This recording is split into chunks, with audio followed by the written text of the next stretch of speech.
Heart Evangelista at Chase Escudero nagluluksa ngayon sa pagkawala ng kanilang pang-apat na anak. Bago ang lahat, huwag niyong kalimutang mag-subscribe at pindutin ang notification bell para maging updated sa ating mga susunod na videos. Ngayong araw ay ibinahagi ni Heart Evangelista ang kanyang mensahe para sa kanyang pang-apat na anak na si Francisco. Sabi nga nito sa kanyang letter, "My son Francisco, I was sure to meet you soon. I had prepared a few things you may like, but for some reason, your beating heart lost its way to us. I don't blame you for being scared. It's a scary world.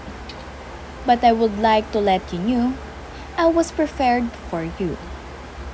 Even if I am heartbroken, I will keep my heart intact while you find your way back to us. Your beating heart has healed me in so many ways. I love you, anak. I'll be waiting for you. Love, Mama Heart." Sa kanya naman ngang story ay sinabi nitong si Heart Evangelista na, "A few days ago, our baby boy's heart stopped beating. This will be our fourth angel, and although this could be one of my biggest heartbreaks, thank you for still trying to be with me, and for making me feel so much love already. Love and hope that this world could never give.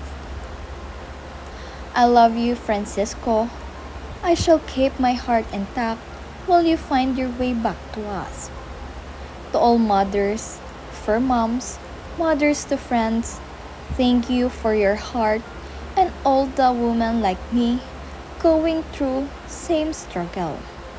Happy Mother's Day." Hindi nga rin inaasahan ni na Heart Evangelista at Chase Escudero na ito palang kanilang pang-apat na anak na si Francis ay muli ring babawiin sa kanila. Gayunpaman ay naging positibo itong sina Heart Evangelista at Chase Escudero para sa pang-apat na pagkakataon na ito. Marahil sa kaikalimang pagkakataon ay ibigay na sa kanila ang kanilang pinakahihiling.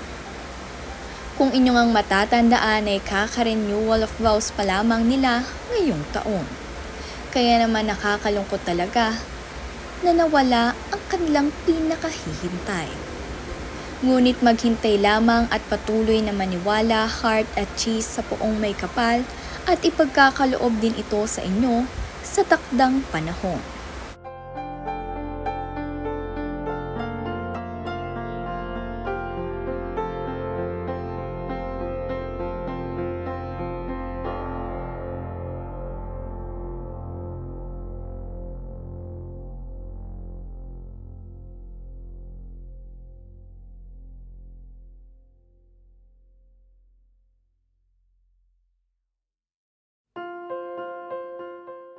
Ngayong Mother's Day nga rin ay binati nitong si Heart Evangelista ang kanyang mama at ibinahagi niya ang mga larawan nilang ito.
Ngayong araw naman nga ay dumalo itong si Heart Evangelista ng event ni Michael Leyva, kung saan maaari nyo nga ring mapanood mula dito sa view ni Heart Evangelista ang mga model, dala-dala ang kanilang mga gown at suit.